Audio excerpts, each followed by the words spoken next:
failure in our communities in large part is unacceptable, right? I think this is a huge problem for not just kids, but for everyone, that failure is not something to reject. We don't necessarily want to sign up on the list to fail, but we do want to make sure that failure is acceptable, and because it's inevitable, right? If you take, it's like death. If you look at death as something that is unacceptable, but it is also inevitable, meaning that it's going to happen to all of us no matter what, then you're basically you're like teeing yourself up for a lifetime of anxiety, thinking about fearing death, this thing that you're not supposed to want, not supposed to have, that's thought of as bad by everyone around you and your peers and mentors, but it's also going to happen to all of us no matter what, right? So it's about understanding that failure and facing challenge is never going to go away. Stress itself is never going to go away. These things are inevitable. We can't make them go away. All we can do is train ourselves to be able to overcome them better, because our strength as human beings is not finding stability. Stability doesn't actually exist. It's about finding our ability to adapt and training our ability to adapt to whatever comes our way. The better we get at adapting, the better we get at being able to make ourselves feel like the stressors or the little things that come up on a day-to-day basis are really not that big a deal. And the better we get at helping ourselves recover and feel more close to the wholest version of ourselves that we can be. Yeah. And oddly enough, I've heard Dr. Andrew Huberman talk about learning.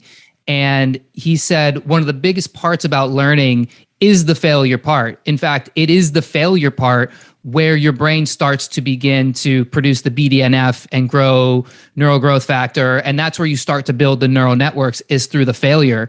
So if you aren't failing, or if you are avoiding failure, or if you can't handle the failure, you just quit every time you try something new, you're really missing out on the most important part of the learning and growing process. Yeah, I would generally agree with that. I think in addition to that, I wouldn't say we learn only when we fail, sure. But yes, to that point, you are correct in that we learn by doing new things, and by doing new things, which generally are challenging because they're new to us, at least challenging a little bit, then that is the condition under which we force ourselves to build new neurons, new neural connections, to form new synapses, to actually be able to change our minds, right? And change the way our brains work, ideally for the better.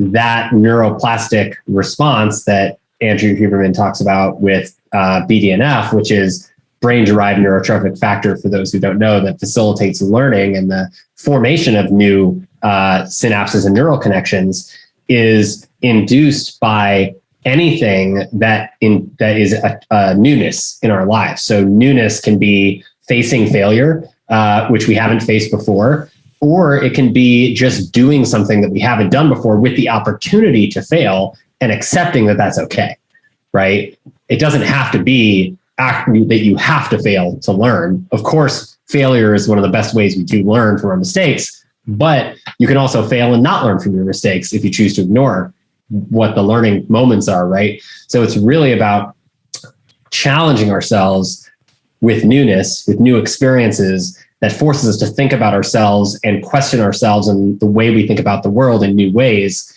that then gives us the opportunity for failure. And when that opportunity for failure is present, and that newness is present at the same time in a safe environment, right? That is what I think is really setting up the fundamental foundation for really powerful learning experiences that result in making us stronger over time.